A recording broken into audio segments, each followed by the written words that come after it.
Supreme Court Case GR number 242473 centers on a conflict between the specific requirements of a trafficking charge and the social reputation of a minor. The facts of the case are documented. A 14-year-old girl, identified as AAA, was recruited while walking near these railroad tracks. Over the following month, she was sold to multiple men for sexual services in exchange for cash. The man who recruited her and arranged these meetings was Adrian Adrales. Prosecutors indicted him on 3 counts of qualified trafficking in persons under Republic Act No. 9208. In court, Adrales mounted a defense based on the girl's reputation. He claimed the 14-year-old was a known prostitute, referred to locally as a pila balde, and that she engaged these customers on her own free will without his coercion. This defense strategy attempts to use the victim's social history to negate the legal definition of trafficking. By claiming the victim consented to the acts, the defense argued that no crime had actually occurred. To a layperson, this argument follows a certain logic. If a person is a willing participant, it seems as though they are not being trafficked. In criminal law, this intuitive logic is a common misunderstanding of how the statutes are structured. The Philippine legal system utilizes a 2-layered defense mechanism designed to protect minors from this specific defense strategy. The first layer is substantive law. This dictates what constitutes a crime, regardless of the victim's input. The second layer is procedural law, which controls what evidence is even allowed to be presented inside a courtroom. The Supreme Court dismantled Adrales' defense by applying this 2-part framework of substantive and procedural law. It is a system that makes the question of the victim's reputation legally irrelevant to the verdict. Section 3A of Republic Act 9208 defines trafficking in persons. The statute targets the recruitment, transportation, transfer, or harboring for the purpose of exploitation. The text explicitly states the act is a crime with or without the victim's consent or knowledge. This wording removes the requirement of proving coercion. Section 6A adds a qualifier, stating the crime is qualified trafficking when the trafficked person is a child. When combined, these 2 sections form a strict liability equation. If the victim is a minor, the presence of consent does not factor into the defendant's guilt. Apply this framework to Adrales' claim that AAA was a willing participant who sought out sexual transactions. Even if the defense's claim is factually accurate, it is legally moot. Substantive law ignores a minor's consent to prevent perpetrators from exploiting a child's inherent lack of capacity to refuse.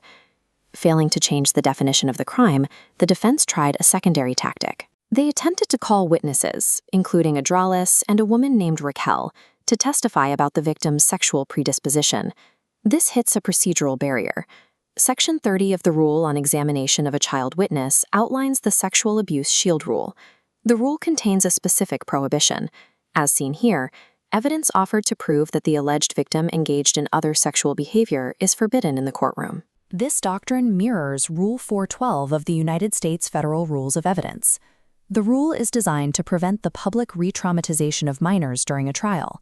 Publicly disclosing intimate sexual details can deter other abused children from seeking legal intervention. By blocking this testimony, the law prevents sexual innuendo from influencing the fact-finding process. This procedural rule acts as a gatekeeper. It struck the defense's character witnesses from the official record before they could be considered by the court. This matrix shows how the court determines the viability of evidence, mapping procedural admissibility against substantive relevance. Information in the top right quadrant is the standard for evidence.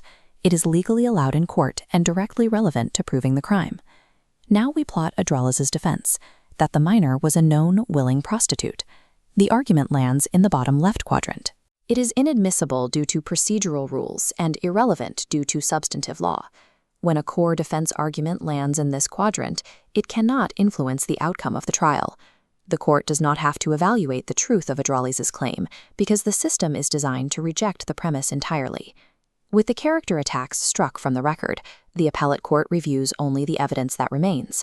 The prosecution submitted the victim's direct testimony regarding her recruitment, the locations she was taken to, and the exchange of cash. The defense submitted only Adrales' bare denial that the events occurred. Courts weigh conflicting statements by looking for earmarks of truth. Under appellate review, a straightforward statement from a witness will generally outweigh a self-serving denial that lacks independent proof. One final piece of behavior finalized the case against the defendant. When the initial warrant for Adrales' arrest was issued, he could not be located. This forced the court to issue an alias warrant and temporarily archive the case. In criminal law, evading arrest by voluntarily withdrawing yourself invokes the doctrine of flight. The Supreme Court relies on a long-standing maxim regarding evasion. The wicked flee when no man pursueth, but the innocent are as bold as a lion. The act of fleeing from a warrant reinforces the weakness of the defendant's denial. It provided the court with a behavioral influence as dealt. The Supreme Court affirmed the conviction of Adrian Adrales for 3 counts of qualified trafficking in persons. The penal consequences for this conviction are life imprisonment for each of the 3 counts. The financial penalties include a fine of 2 million pesos per count, plus moral and exemplary damages payable to the victim. The court noted that trafficking a minor for prostitution is legally considered worse than seduction, abduction, or rape. The decision in People v. Adrales illustrates how substantive and procedural laws combine to protect minors. In this framework, claims regarding a child victim's past behavior are procedurally blocked and substantively ignored, prioritizing the legal protection of the minor.